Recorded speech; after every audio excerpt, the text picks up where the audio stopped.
going on, everybody? And welcome to another episode of Event Marketing Redefined. I'm your host, Matt Kleinrock, CEO of Rockway Exhibits and Events.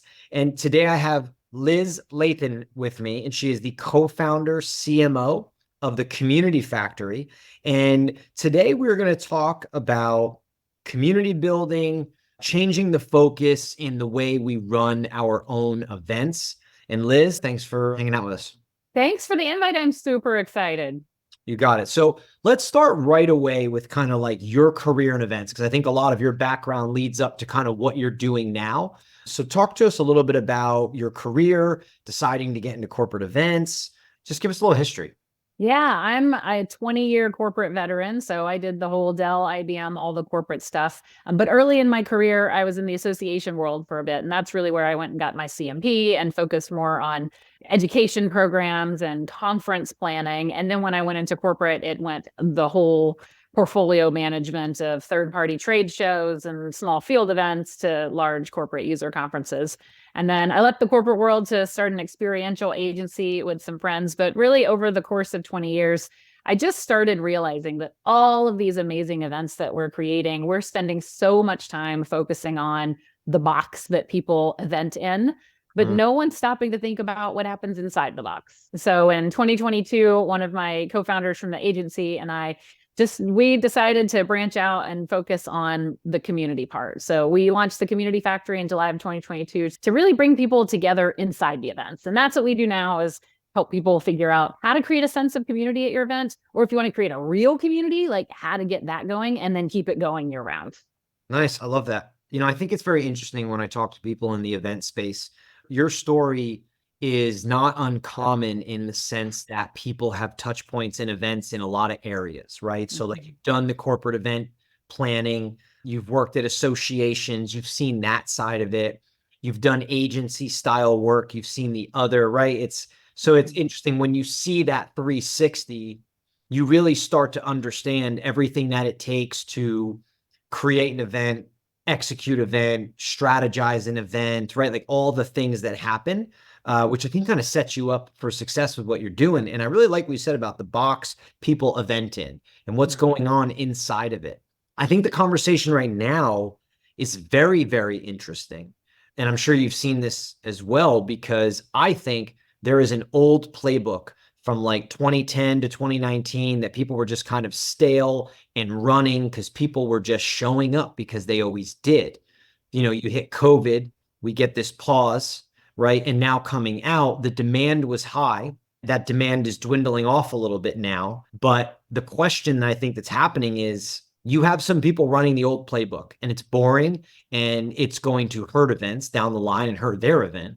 And I think the other side of it is you have a lot of younger people that really never attended a lot of events, put on events, executed events, and they are like really trying to shake up and do some crazy things. And it's going to kind of fall out in the middle somewhere. So I don't know. That's kind of what I was thinking when you were, describing a little bit of your journey and why I think the discussion about what you're doing is important. Yeah, I think you're spot on. But I don't know that the demand isn't as high as it was. I think that it's just that the supply is so much higher. And people are getting peanut butter spread amongst the choices of events that they have to go to. And what we're seeing, of course, right now in mid-2024 in the tech world specifically, all of the layoffs. And so we're seeing that the marketing teams are shrinking, and yet the number of events they're doing are doubling and quadrupling because they're taking that one big mega conference they used to do and they're turning it into a road show or hyper events, hyper local, smaller programs, but they reduce their team. And so there becomes a larger reliance on agencies to help them scale those events. But now you have just an unbelievable amount of noise in the industry from an attendee perspective. How do you pick what events to go to? So we hear that exhibitors are really frustrated because they've paid a crap ton of money to go to a particular event and the attendees aren't there. So that also means that the exhibitors can't do the same thing they did in 2010 to 2019, which was just show up and hope people will come to them. That's not working. So now we have to really redesign.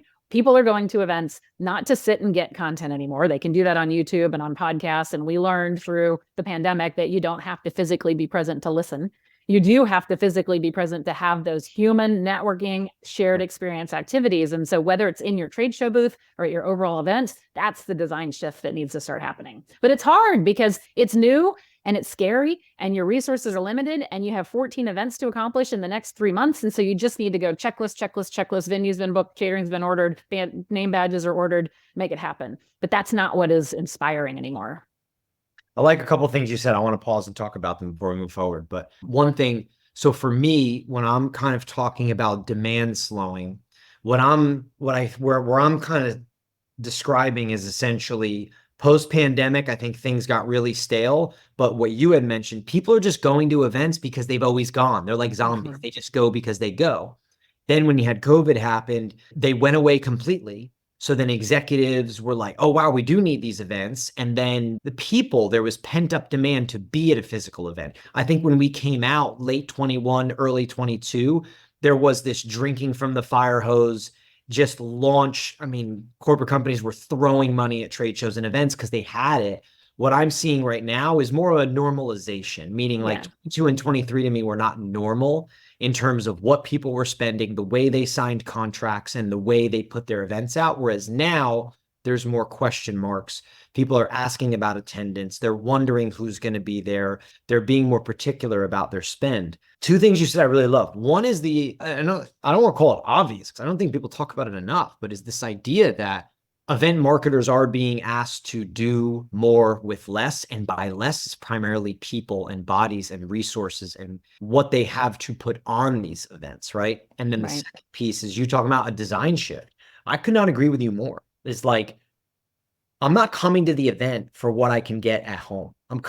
People are coming to the event for the experience, face to face, to meet, to shake hands, to have that drink, to eat that breakfast together, to get that cup of coffee, to experience your product, your service, your company, or just the overall community, as you described, experiencing it in the same room. And I think those two shifts, one is more industry, like you're saying, is these event marketers need more resources and help put these events on. And then two is more that design shift, which I think is very, very interesting. And I think audience acquisition is the number one challenge in events right now. And it is now a team sport. Used to, the exhibitors would come to an event because it was the event's responsibility to bring the audience. Whereas now I think it's everyone's responsibility to bring the audience, and the exhibitors have to contribute to audience acquisition. The speakers need to contribute to audience acquisition. And of course, it is definitely on the event to do it. But that's going to continue to be the challenge, I think, into 2025. I saw something the other day, people were talking about, it kind of aggravates me to agree, but people were talking, it was like an article written about, it was a well-written article by a guy I know, but it was talking about the costs of events. And I'm just like, how are we, we're still talking about this like it's a surprise. I'm like, first of all, events, we were talking about events being expensive in 2018, 2019, the biggest topic of conversation. First of all, they've always been expensive. Everybody knows where that expense comes from and who's hitting who over the head, but nobody wants to say it, right? And then you go to pandemic, and then you go to inflation now rising. The exhibitors are still getting smacked across the face by numerous people. And my point is, like, it really is an ecosystem. And when you get back to what an event truly is, you have to have value spread out to everybody going. And I think, to your point, it is now about that experience for the attendee, for the exhibitor, and what's being created. And everybody is tasked with bringing something to the table to make an event better versus the old, which is you show up just because you've always showed up. Yeah. And I'm excited about it. And I think that people are finally starting to see it. I think the one group that hasn't figured it out yet are the attendees. And if the attendees were actually able, which also blows my mind because especially in the event industry, the attendees are event people. They know how budgets work, but they've probably never done the calculation themselves. If you removed all of the sponsors and exhibitors from the event, it would probably cost you $8,000 to $10,000 per person to buy that ticket and go and be sponsor and exhibitor free. But because we bring in this ecosystem, we're able to do tickets for $1,200 or $2,000 or something and make all of these things happen. And so once the attendees realize that it's not necessarily sharks and minnows and I'm getting this low cost and now I'm going to get sold to, it's everybody needs to work together. And we're doing these events. 1/4 of the reason people go to events, according to the Freeman report, was commerce. know that we're there to do business. But another fourth is networking. So the event designers and the exhibitors need to realize that you can't continue to give zero white space in the agenda and just force people in breakout rooms. We have to create that relationship. I think the commerce statistic, I saw that as well, is very interesting because, I've said before, I think like if you think that people are going, like if you think the attendees are there to roam the floor to buy your shit, like they're just not. Right. They're not there like, oh, I can't wait to find this product or service and buy it. That's not what commerce is. Commerce is they like the idea of understanding what's new, partnerships, relationships, which then feeds me backwards to, as an exhibitor, as a sponsor, what are you doing from a pre-show marketing to a strategy to a trade show booth to offsite activations to on-site activations to deliver an experience, meaningful connection, relationship, to then create commerce because you're doing those things the right way. Yeah, you're spot on. And one of the trends that we see for 2024 is meaningful, not transactional. So how do you design the event to create relationships that transcend business? And the more and more people living and working remotely now, these events are places where people can come together. It's harder than ever to make friends as an adult. You don't go into the office anymore. There's just these opportunities don't exist. And events are a great place to meet and make new friends. So again, designing that into the agenda and the evening events, the lunches, the breakfast, the peer-to-peer conversations, even the exhibit hall, I think is a really valuable way to go. We've gone full circle, so I want to go back to the concept of community factor. It's perfect you saying that. So let's tell us about the community factory. Tell us about kind of like your mission, what your deliverables are, what you do. Yeah, well, we really exist to create experiences that bring people together. It's about creating connection. Again, those relationships that transcend business are what we try to create. We ask people all the time, what attracts you to the things we do? Is it because we're so fun? Because we're really fun. But no, it's because we're able to help people get the right group of people in the right environment to drive business. We, understand the metrics and the things that need to happen in order for an event to be meaningful. And then we understand the psychology of the people and what needs to happen in the room to make sure they connect. So what we try to do is create community on site at events for people inside a larger event, or if you've got a series of micro events, making sure that the activities are going to drive actual relationships. And then engagement consulting. So, and I think we'll talk about this a little bit later, but helping people look through their agenda and figure out where are those moments of connection that need to be added, and really managing the flow of energy throughout the experience. Yeah. And then finally, for people that actually do end up creating, either accidentally or on purpose, a community at their event, we have fractional event management. We call it community as a service, where if you don't have a community manager on staff, then we can help keep that going year round with, activities and options and things to gather folks for until the next year's event. It's cool. I think those details of what you're talking about, like when you say the flow of the event, I think sometimes people really don't go through those micro details. Right. Well, it's no one's job. That's the problem, right? There's a job description, job role that's missing. You have the event professionals whose job is to make sure the event physically happens. Venues, the wedding planner, strategy. And I wouldn't say they're the wedding planner, but because there is the strategy around it. But if they're in corporate, then they're tied to why the event's happening and the content and the message and all of those things. Okay, I got you. Yeah, and then down to the logistics folks that are doing things. Then you've got the content people who are responsible for what happens on stage. Yep. And then you have the sales people who are responsible for finding their customers amongst the crowd and maybe finding some prospects. But there's no one there looking at what happens to the people. How are the people gathering? They're just like, okay, the evening event is going to be cheese cubes and loud music. Check. Yeah. And, you've got all these things. So there's no event experience officer who's actually walking through it with their brain and thinking about, okay, when you come into registration, how are people feeling and is that a great place to start them connecting? Or should we just make it completely frictionless and they get their badge and move on? Thinking through those things. All right. So tell me about the think tank that you all run. This is something that you guys are really big on, and give me a little bit of insight into that. Yeah. So mostly this was invented in 2016 at an industry event because we were just tired of going to the same event that had been created in 1997 and was just spit out year after year after year. Like that scene in Big for Tom Hanks. Yes. The same party from 1984. That. So the idea was, look, we are all senior level people in the industry, and sitting and getting from breakout sessions and sponsors and main stage motivational speakers is no longer the way that I want to learn. I want to learn from the other people having having the same problems that I'm having. And that just didn't exist in the industry. And I had a background doing some unconferences and those types of open space events. So we decided that we were just going to create an event that was all coffee break, because that's where the real conversations happen. And the coffee break would center around these big, large sticky notes, the 6x8 mega sticky notes. And we would bring everyone together and ask them, what challenge are you trying to solve? Yeah. So one sticky note per challenge, and they fill the wall. We call it the wall of woes with all their challenges. Then we ask them to take a step back, look at the wall of woes. And if there's a challenge on there that you've solved for your business, write your name on it. And now this moment of pro-social effervescence is the psychological term, where everybody kind of starts to see, whoa, there are a lot of challenges just like mine, and people who've solved them. So they start to feel like they're in the right place. And then what we do is take all of those sticky notes and insights and people and create peer-to-peer sessions. And we say, hey, if Bob says he solved this challenge, Bob, will you lead a conversation on how you solved it in your business? And so the idea is usually they're 30-minute sessions. 10 minutes is that person who solved it sharing how he solved it. And then the rest of the time is peer conversation. And it's whether it's a 90-minute segment inside a larger conference or the entire conference is this think tank style. It works either way. So you're starting this at the beginning of the event when you have people together, so they and then creating the sessions down the line. So it's interactive in the sense that it's not planned from the beginning. The beginning is planned, and you're like, hey, we're going to write problems. We're going to put our names on it. We're going to get it up on a wall so it's visual so people can relate to specific problems.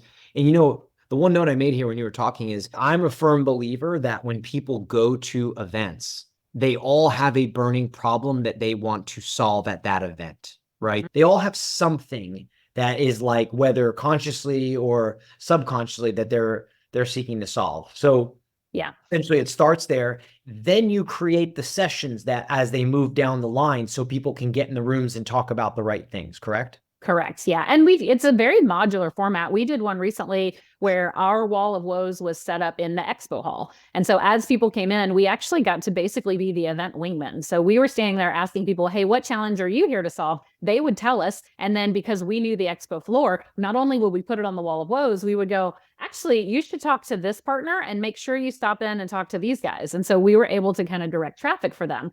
So we had this beautiful wall of woes. And from that, we took the 4 most trending topics and then created peer conversations that afternoon that we facilitated so people could come join the session. These were the 4 topics we went through over the course of an hour and had group conversation about it. So again, it's super modular and flexible, but it gets people in a room sharing with each other as opposed to just sitting in a breakout session of 200 people on their phones while somebody speaks from stage. What do you find the engagements like when you get, 5 to 20 people in a room that have a similar problem? What are some of the benefits? What are some of the things you see differently that happen in that room? It's like group therapy, professional group therapy. They recognize they feel seen, they feel heard, they feel supported. That moment of like group exasperation because they can kind of have this thing together. Yeah. And then somebody starts to share, and this is what we did. And then you hear oh, that's interesting. We tried this and it didn't work. And then you hear oh, well, we tried this and it did work. I'm like, oh, well, we should try it that way. And so this feeling of there's a light at the end of the tunnel. And even though this sucks for all of us, there is a solution. And you leave there feeling like you've made new friends, you have actionable insights that you can act on, and you've made these connections that are really going to help you. We did a research study a few years ago about what are the emotions that need to be evoked in order to drive business. Because they say 95% of sales is, an emotional decision. We're like, well, which emotions? So it turns out that there's 5 emotions you have to evoke. It's hopeful, adventurous, accepted, active, and motivated. And you want to make sure that you hit all 5 of these throughout your conference or event. And hope and motivation, those are the 2 that naturally come to those of us that create content for events because it's the basis of persuasion. So you're going to make sure people have a hope for a better tomorrow when they leave your event, and they're motivated to go do something with what they learn. But the things that people mostly forget are the 3 A's in the middle: active, adventurous, and accepted. And accepted is, do you feel like you're with the right people who can solve your problem and feel seen? So when you do a spontaneous think tank and you see all of these challenges on the wall, you're like, oh my gosh, these are my people. Yes, they're having the same problems I'm having. The adventurous part is getting them out of their comfort zone, because once they go put their name on something they've solved and you ask them to lead a session, 9 times out of 10, they're not people that ever would have raised their hand to speak at a conference, but they're like, yeah, I could share. And they're like, wow, I'm stepping out of my comfort zone, but people are going to learn something from me. And so that sense of active, of being part of it and actually putting their ideas up and then leading conversation, you created the environment that truly drives business. Nice. I like those. I think that's really great. Like describing what goes on in that room. I think about it myself as, I have an annual conference that I go to that is pretty niche into trade shows. It's a lot of our competitors, a lot of our suppliers, a lot of our, right? It's a lot of our community, and not always done correctly, but I've been in rooms where you get some value from group conversation, but it's never been run properly to get enough.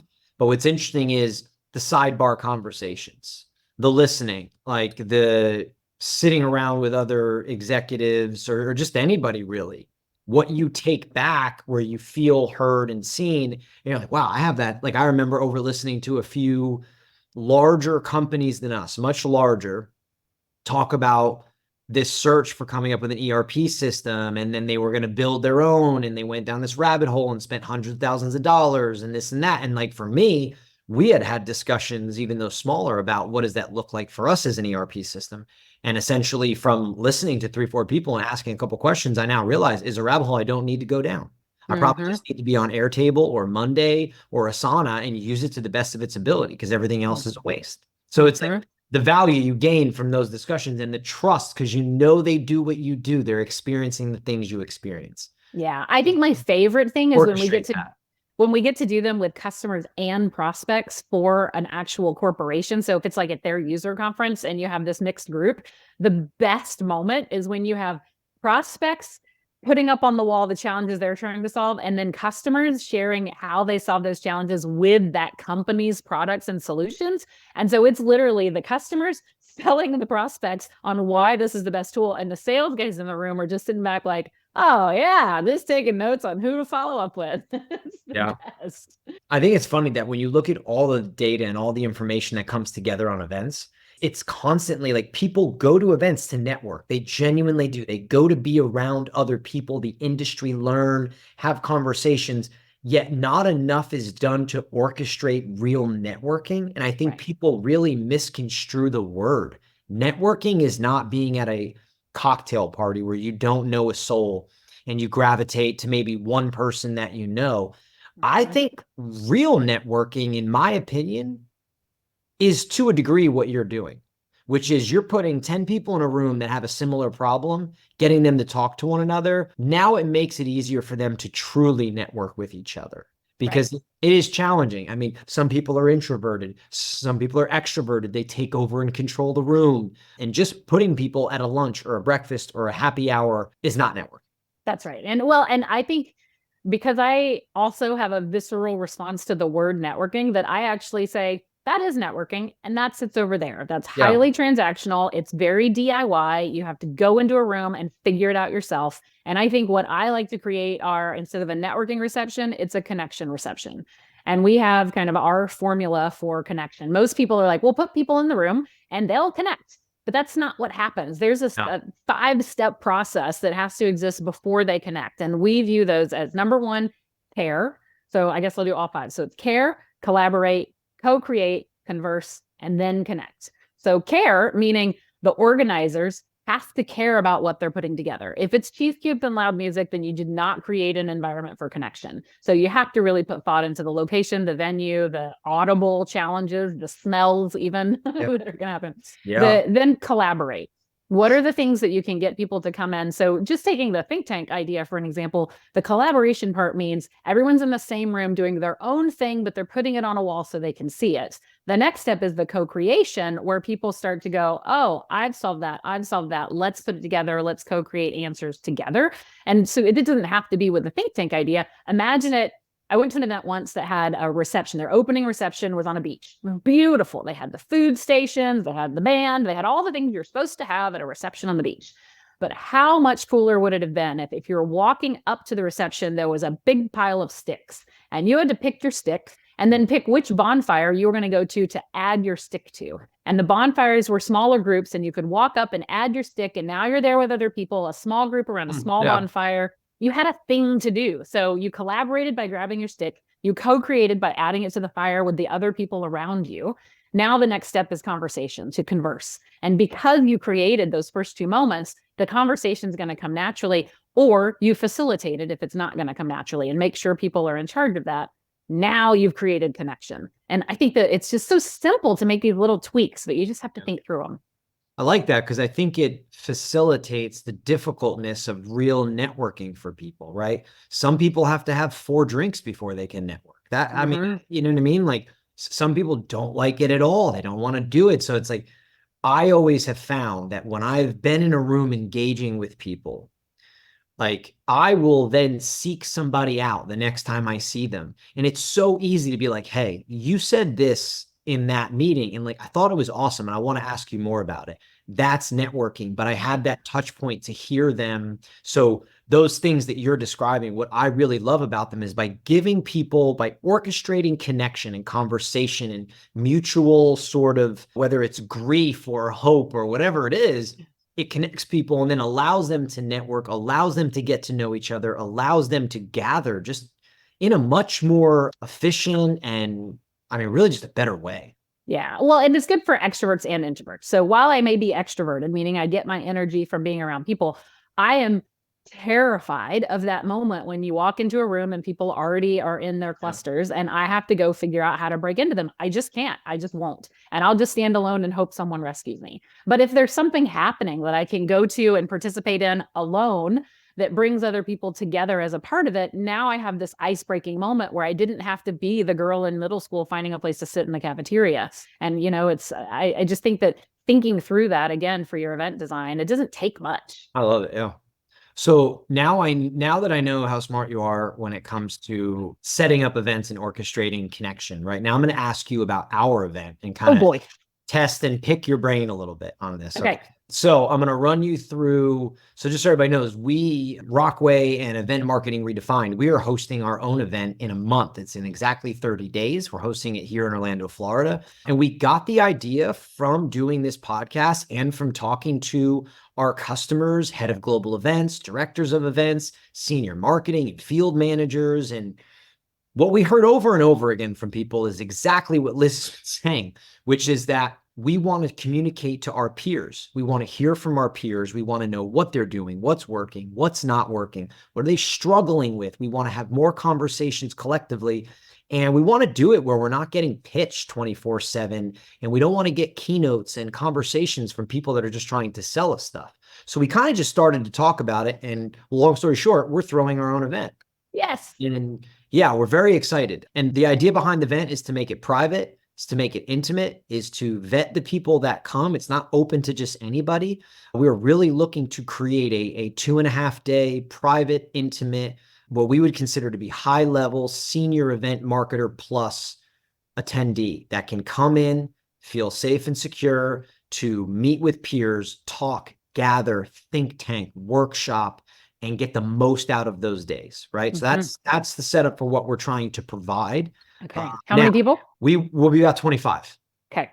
So that's kind of 25 is like the test pilot for this event. Between you and I think it can go more, and I think we can do breakouts properly to keep the conversations from being a room of 30, right? Like you want rooms of 5 to 10, 12, in my opinion, right? But so we think the event can go bigger, but we're going to kind of pilot it very small and tidy at 20 to 25. And really, you know, we have, I'm not going to go through every single detail, but we have a lot of, I would say, like we're trying to deliver an experience with it, of course. So there's a lot of touches and things and add-ins that you can do with 20, 25 people that you can't do with 150. Absolutely. So, all right, I'm going to run you through the agenda just so you can get a little bit of a glimpse on this. So first night, you know, people are flying in. It's a Sunday. We're throwing a dinner Sunday night. So I won't tell you about the dinner. Nothing about that. I don't want to reveal all the things we're doing, right? Because I think it's going to be cool for everybody once they get here. But essentially, we're doing a dinner on Sunday night. And the whole point of the dinner is people are coming in. They're going to be traveled, tired. It's just getting together and connecting them night one. introducing them to each other and making sure they are aware of everybody who's at that event, getting them back and getting them a good night's rest. All right. Okay. So you get up day one, natural breakfast, right? We're going to gather and essentially introduction, get the event off and running. That'll be me. I'll be introducing the event. The first thing we're going to roll into is what we're calling a 90-minute business case workshop. And what we will be doing is we will already be predetermining people in groups of 5, right? So you're going to have 4 or 5 teams, we'll call them, groups of 4 or 5. And we are preparing to present them a scenario. A detailed, full-out scenario that I would say is a little bit open-ended. And we're going to let them go back for 60 minutes or 45 minutes and come back with a presentation for the rest of the room. So essentially, they're coming back, and then as a team, they are going to present their solution to the scenario that we pitched. Nice. That was session number 1. Okay. After that session, we're going into what we're calling, and I hope you'll like this, coffee and conversations. So we're trying to orchestrate conversation through breaks, about a 30-minute break. We're going to do coffee and convos, where we're going to change a little bit up of the room. People are going to be able to get out. We're going to do some interviews, podcast style, while that's all going on. Okay. Next session is splitting up into, I believe it's 2 or 3 groups, depending on the final number of the event. And we're going to go into a 60-minute session called What's Working and What's Not Working. Big rolling whiteboard in each room. And essentially with a moderator, we're going to start and say, what is working, what is not. We're going to build 2 lists up on the wall, and we're going to put people's name next to what they write. And part of the idea is to then be able to allow people to ask cross questions, right? Add their name to what's not working, or ask about what is working, and then utilize, similarly to what you do where you have a person who didn't think they were going to be presenting, but now they've stated something that's working, and they're going to have to go 5 minutes or 10 minutes and break people down what's working, why it's working, and the way it's working, and let people ask questions. We'll also utilize the what's not working for group conversation. Like, is there something here that needs to be solved in the 60 minutes? We'll roll to lunch. When we come out of lunch, actually was surprised by some of the feedback that a lot of our attendees are very interested in professional development. They're interested in leadership. They're interested in management. They're interested in what you would consider to be like leveling up. I just so happen to have a great connection through my CEO networks, and I'm going to bring somebody in for an hour. It's going to be split up 30 and 30, 30-minute presentation, 30-minute full Q&A, where they can pick and rattle his brain as much as they want, all about those topics. So not a real keynote, but kind of an interactive keynote. Once we get to that point, we're later in the day, and we've just left an hour open for what we call open discussions. I think we have some creative things that we're doing with our furniture.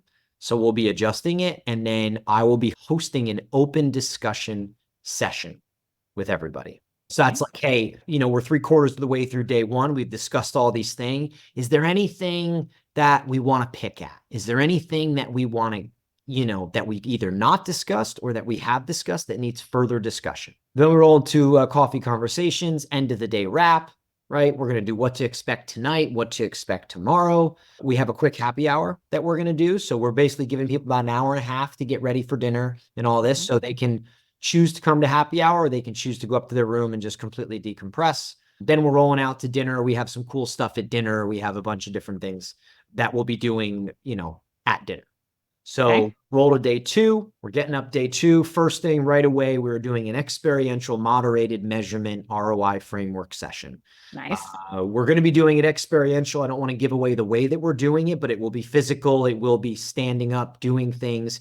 But we will basically be discussing and trying to build out a framework for measurement and ROI for events. Okay. Go to coffee and conversation. We then going to go into an hour session called Event Marketer Confessions. This is something that we've kind of thought up, where we're going to put people in groups of like 6 to 8 per se. And we will pre-vet these ahead of time, but people are going to bring problems to the table, something they are dealing with, something they are seeking to solve. And then the way it works is they present that problem to everybody. We then go around the room, 5 to 8 people in that room, and everybody gets to ask a couple questions to pick a little more and get some details. And then from there, people can go around the room and start presenting ideas to that person to help solve their problem. It's whiteboarded and written out. We have moderator in the room that can write everything out so we can record it and give it to the person that has the problem. Okay. Got a little bit of lunch. And then one of the topics that was big with people is AI and how to actively use it in their roles, how their teams can use it, the ways that they can leverage it. So this is something that we really kicked around, where I was like, I don't want to do some bullshit AI thing. If we're going to do it, I want to do it to where people are like, wow, I didn't know that I could do that. Wow, I didn't know that would speed me up. Wow, I learned step by step how to do this, how to input data, how to have it surveyed, how to have it summarized, how to, whatever it may be. I know very little. So we did a little bit of digging, and we have somebody coming in to deliver a hands-on AI class where they will be teaching event marketers specific to them how they can use Jasper, ChatGPT, and different tools to do their job better, and their team's jobs better. Nice. Last, we're going to close with a little bit of what's on your mind at the end of this event. What are you thinking? What's on your mind? Some closing remarks, and then get people out of there, get them back home. So I would love some of your thoughts, things, what you like, what you don't like. Would love to hear it from you. Okay, so logistics question, what are the name badges like? Interesting question. This has been kicked around back and forth by a bunch of us. It is an undecided thing at this point in time, but it's kind of narrowed down to two options. We're trying to keep it simple. We don't really want to go crazy with badges and things. And we're trying to keep it simple just so people know who they are. I highly recommend that you don't do the lanyard one and you just do it on the top right. So people are shaking hands and the eyes line of sight goes right there. And then if you do want to keep it intimate, it is my favorite thing in the world to just do first name only. We, in fact, used to get the plastic name badges that look like the hello, my name is. We'd have them made and make people write their own name in Sharpie, but it's a clip-on. It's not just a sticker one. You are on my team, my director of account management, who has an event planning background, and then my director of marketing that's done a bunch as well. They were both like, no lanyards, no badges, no nothing. They want to go super simple. So now it's just a matter of finding that touch. Yeah, of course. Yeah, I love it. And so I would say your opening night, I know you don't want to share what it is, but I think that in that moment when people are coming up, don't have the reg desk with the badges sitting out there. So when is the badging happening? Is that the next morning? Next morning. Yep. So I would actually do it that night, but I would have the table of badges somewhere else. And I think that your staff is there as wingmen and they are welcoming people in. And so it is hugs, not handshakes at this first interaction, because you're so excited that they're there. And oh my gosh, Jamie's going to run grab your badge. Hold on one second, because they do want to know who else is in the room. And it is their first opportunity. And especially if it's first name only, but they don't have to stand in line. There's no awkward looking table. And it just feels very high touch and high end, but very huggy. So that would be their first time. So you're going to have this amazing, wonderful, fabulous dinner. And then the next morning, breakfast is going to kick off. I don't know if it's possible for you to do, but my favorite thing to do is set breakfast as a family style experience where and I don't think you need to start it as early as 8. I think you could push it to 8:15 or 8:30. People don't need to spend an entire hour, but let's say we start at 8:15. People are all going to show up and you welcome them in just like you did the night before as wingmen, and you seat them at tables together. And once the table is full, the food descends upon them. You have the hotel or the venue or whatever bring all the food. And so now they're immediately breaking bread together. It's their first time still getting to know each other. They had a little last night, but they kind of probably stayed with their small group. So now they're at a new table and but you didn't have any of that. I'm going to sit here. I'm all alone. You brought them in together. Yeah. So now you're starting to create the community with this experience. Business case workshops are incredible. The groups of 4 to 5, your 90-minute scenarios, now they're really working in groups. I love, love, love it. Coffee and conversation. Is that just open space, or are you truly driving more conversation at that experience? It'll be open space for sure, because we have something where with this podcast, we're going to be you get 20, 25 people. We're going to be scheduling about 1 or 2 of them to do quick interviews for the podcast out in a hallway somewhere. And then the remainder is we do want to give people space to go get work done, to go relax, but also we're setting up an arrangement where people can get coffee and sit and talk.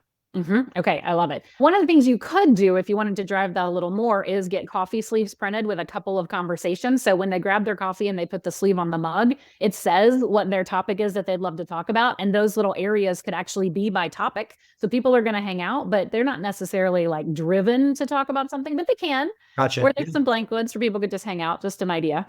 The think tank of what's working and what's not is amazing. Your second, then let's see, then you go into your lunch, which is fine, normal, I assume, no content, just people eating lunch. Just lunch. And then the professional development thing. Your next coffee and conversation, I would change it to coffee and co-working, and actually have space for people and say, this is your time. Catch up on emails so that you can be fully present this afternoon. Don't feel pressured to talk, but you totally can. But this is the time where you can sit down, answer some stuff, and then get ready. We're giving you 30 minutes to co-work. I like that. And then you have your open discussion. I would go take from your what's working, what's not previously, and pull your top 3 trends. Okay. And drive toward the open discussion. Just like, yeah, this is what we heard. I know some of you were in different groups, so I just want to pull out a few from each of those groups and let you know what everyone else was thinking. Anything else that's top of mind that didn't get pulled out? I like that a lot. Yeah.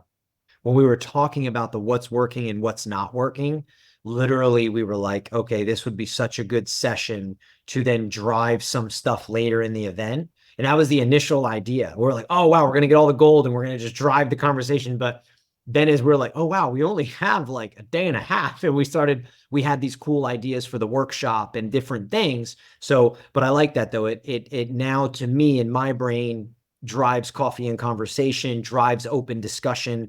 And we were really adamant about wanting open discussion time to say, hey, like, what do you all want to talk about? Like, we're delivering you certain things, but we want to give you the freedom to say, what do you want to talk about? And I like having these and saying, look, we had 3 different sessions on what's working and what's not.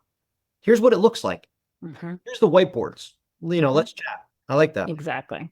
All right. Your next day, I would push breakfast to 8:30 because you're going to keep them out late that night, having a nice fun dinner. So and this one you don't have to do family style this time. Just let them come in. Someone may sleep late, get some more work done, grab their breakfast, go into your next coffee and conversation. I love your confessions and your AI session, but instead of ending it with what's on your mind, which may be a little challenging to pull people from, end it with a retrospective where you have at the front of the room, they don't have to be microphones, but it's 2 areas. It's what I loved and what you should change for next time. And when they walk up to the front, you invite people to come up to the front, and you can even start it out and you literally walk up and you stand in the what's working or what I love section and just feel like, this was incredible.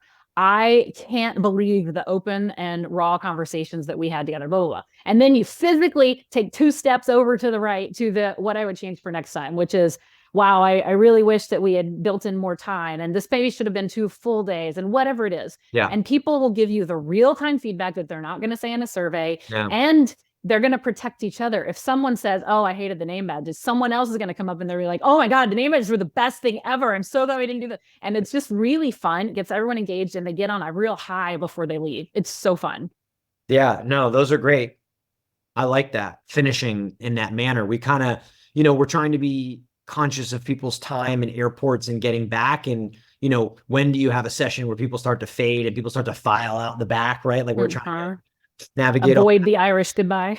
Yeah, but I love the Irish goodbye. But even if we were to have 10 people in the ladder after the AI thing, 2-3 o'clock as we're running down, I think it would still be beneficial to do exactly what you just said. Yeah. Nice. Super fun. This is going to be an amazing event. Congratulations. Yeah, I would love to talk more about like some of the cool things that we're doing and the reasoning behind them and the stories on the first night dinner and then the second night and the activation we're doing at them and stuff. It's cool, but I don't want to give it away because I think I want genuinely throwing an event for event marketer planners and hospitality people background. Most of them are is incredibly stressful and difficult. Like, they do this all the time. So not that they're going to be judgmental. I think they'll be very accepting because they do it, but also you want to impress them. You want them to be like, wow, this is well thought through, or that really worked. It did. And I would love, to be at the end and people would be like, this should be 3 days. I would come here 3 days for this. But yeah, I loved your feedback. That's really helpful. Thank you for doing that. Yeah, that's fun. Was it fun? Was it helpful? Yes, it's very fun. And I think some of the things that you said today as we're wrapping up here is like, I love the topic of what you do. Like when it comes to, you said event flow. I am a very, Liz calls me, what is Liz? Not you, Liz, my director of account management. She calls me bougie, but then she also calls me particular. I am particular, and I'm particular on the details. So for me, what you saying about the flow of it, it really hits for me, because it's like, I don't want there to be a 20-minute thing or a lag or a thing where I'm like looking around the room like, oh God, this kills me. You know what I mean? I want it to be meaningful. I value the fact that someone's coming in and spending a day and a half, 2 days, 3 days, whatever it may be. They're coming here for X, and I want to deliver on that X for them. Yeah. Of course, it'll never be perfect, but I think that work that you do of working through that with people, I would highly encourage. And it's not a pitch to work with Liz, right? But like, it does me no benefit, right? But I'm just saying, like, having somebody come in to put eyeballs to that and thoughts, I think is a wonderful thing to just constantly curate the experience that people are having your events, because experience is what makes it. It's what makes it memorable. It's what makes people want to come back and, you know, create demand. Yeah, I agree. And also just get with a peer group and share some of these things too. Yep. So, I mean, that's the other thing. If I can plug Club Ichi, can I do that? Yeah, sure. Far away. So we have I call it the fastest growing community in B2B event marketing. So if you're in the B2B side of things, it's called Club Ichi, ICHI. It's the Japanese word for one, because we are all in this together. We are one. And we've got a Slack channel. We've got gatherings that are all just people jumping on a Zoom, solving each other's problems. And it's just an incredible place to come in and get guidance like this. And, you know, say, hey, I don't know what to do for my afternoon break, but it has to be something. Who has vendor ideas? Who's done crazy things? And people be like, oh my God, have you heard of Bananarchy? They can come in and do these frozen banana pop things. It's amazing. Like, it's just this great sharing, really open guidance and advice from other people in the same place that you're in. So there's a free version of the community and then there's a paid version, but just, I encourage everybody to just come in, hop into the Slack channel. That part's free, and just share with each other. Awesome. Liz, where can people find you? Is LinkedIn good for you? Is that a good spot? Yep. LinkedIn is where I live and breathe. And then, of course, inside Club Ichi, I'm in that Slack channel all day, every day. And that is at weareichi.com, ICHI. And then, of course, our website is thecommunityfactory.com. Great. Liz, thanks for doing this. Thanks for coming on. Love the conversation. Love the topic. I appreciate you doing it. Oh, thanks for having me. This was so fun. And thanks for letting me go through your event. That was a blast. Absolutely. Yeah, no, you know, what's funny? You don't realize when you plan your own event, I'm like going through it and back in there, I'm like, don't be insecure about this. Like, just put it out there. Like, don't take it personal. You know, like when you create something, then you get very, very attached to it. No, but it's awesome feedback. And I love a few of the things that you said, particularly the breakfast family style thing the first day and keeping people together and, you know, curating that a little bit for them. I think that's great. I appreciate your thoughts. Yeah, it's my pleasure. Well, thanks again. You got it. Thanks, Liz. Thank you, everybody, for listening. We'll catch you next time. It's another episode of Event Marketing Redefined. And thanks so much for listening.